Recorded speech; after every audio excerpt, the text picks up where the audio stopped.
Pipi Dongo nana tiaki tembe na République démocratique du Congo. Pipi Dongo nana kotia tembe na FRDC. Pipi Dongo nana kotia tembe na Wazalendo. Pipi Dongo nana kotia tembe na ba Congolais. Pipi Dongo nana kotia tembe na diaspora. Pipi Dongo nana kotia tembe na Fachi. L'air n'a pas patriote koki batoto lingaka Congo. Bon moni bino moko nazali en direct.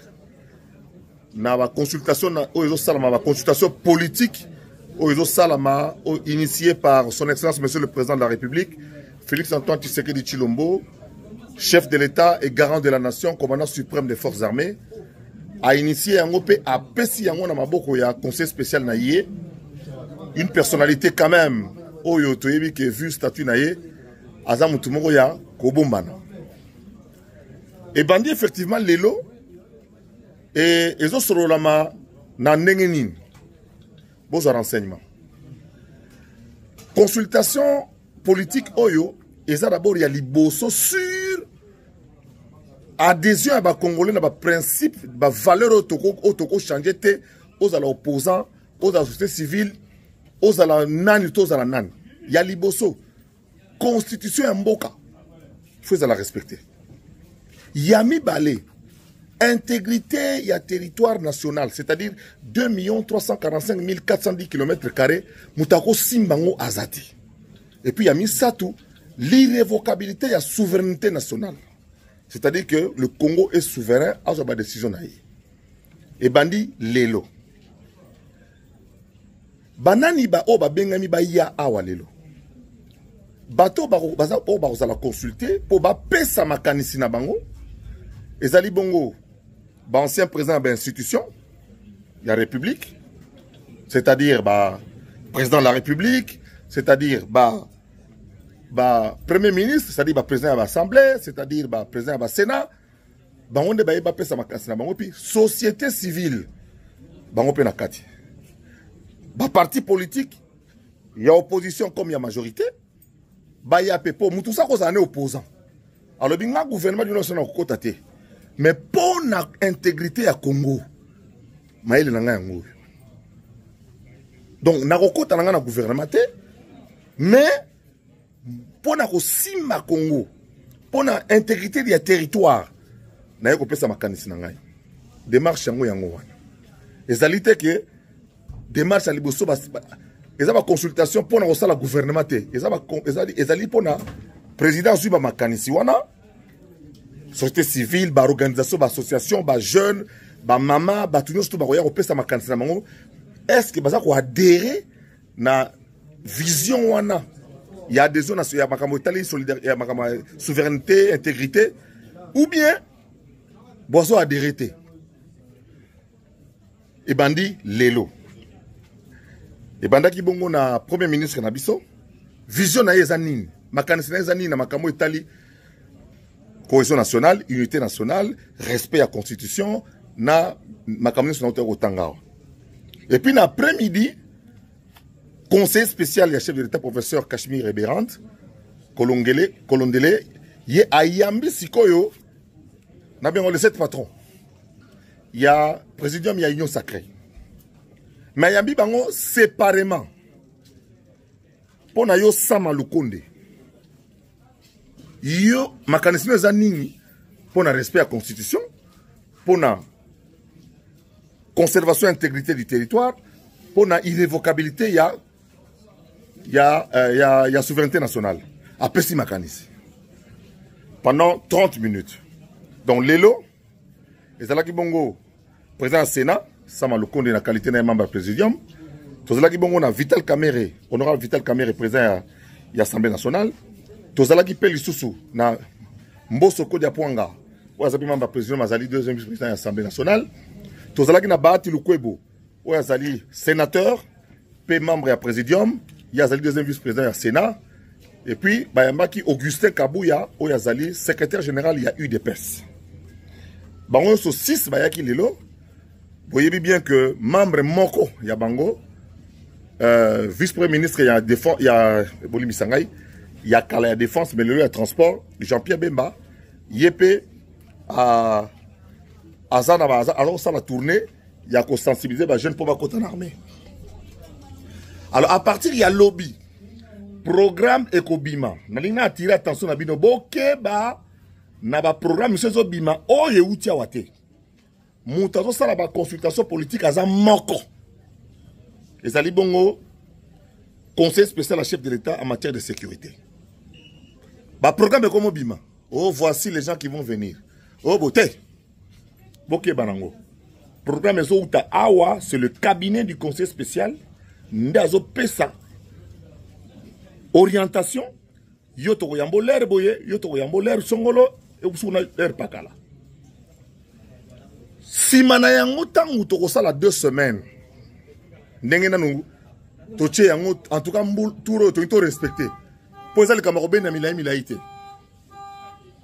Tangu toko sala 2 semaines, conseil spécial à Rosa, bama lobanyo surtout yabatu. A memeli yango tata mokonzi. Tata mokonzi ko ndango talabité. Baksa sous une semaine. Ou bien bon, pesanga yango siko en fonction ya wana nde toke na deuxième étape. Deuxième étape siko nde ya kosala gouvernement d'union nationale. Donc gouvernement ko eroyana sima. Na France tout le monde a dit likambo wana. Quand il y a eu des problèmes avec Charlie Hebdo. Batu nyonso bazaki même le parti batu à droite. Au bazaki na pouvoir parce que zaki pouvoir il y a Hollande. Tout le monde a qui bango ba marché parce que la France était menacée. Tout le monde a qui repris la Belgique avec ba attentat à Zaventem. Tout le monde en Allemagne. Na muto à côté ya boimbatu. Opposant majorité société civile muto libre bango ba non Allemagne cause la danger te ba boumela so bana boy. Alors après seulement de toi avancer. Na pesi merci mingi na bandeko ya FCC.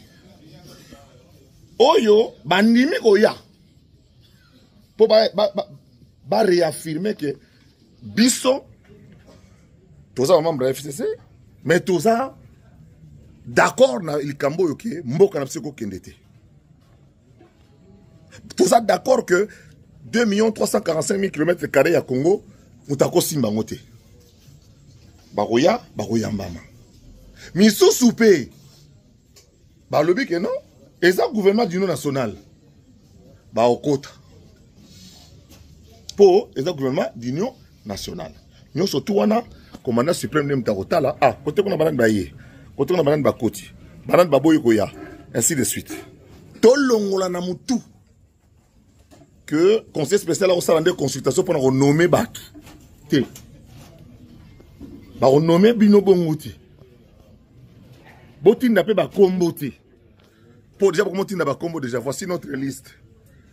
Mais tant en mobilisation, parce que président Joël Mara Union Sacrée a le barat de Makambi a miné non ngakami. Liloba liboso au président Lobaki, ndeni bozo lobate, mbokeza agressé, bozo lobate. Les Kambiami balé, tout ça le gouvernement d'union nationale. Tout le monde est battu, il y a la deuxième partie. Si les lo, bamsuba lobate. Na genre que non keba oya lo baboy pona tala mi yibi ba oya awati mi yibi wana ba kokoma awati. Donc bo banga na bino le côté on ne sait jamais, nous on sait parce que opportunité au fatia pesi na Congo yango to bana ko luka oya ko sangsa la congolais ya to sili salikambo libela pour Rwanda bana côté na mboka 1994. Alors, où est l'opportunité à Kolobake, to lingi lisou ba jeter, to koti makambu oyo, parce que to lobike, to pesa makazam so pona, mboka so ko avancer. Lobi to continuer. Dans un message musu pona ba bande comme ça presse. To zalaki na Pullman, on attendait 100 journalistes, to se retrouver na 206 personnes. Mais consultation de salama na kati ya lupango. Espace eza mukie. Yango wana cabinet ya conseil spécial ba sali moi cellule moko ya mukie ezo filmer ezo za ba interview tozo créer groupe WhatsApp ya munene pona to pesa ba information pour tata za l'informer la déroulement ya makamne zo sa makata mboka na biso.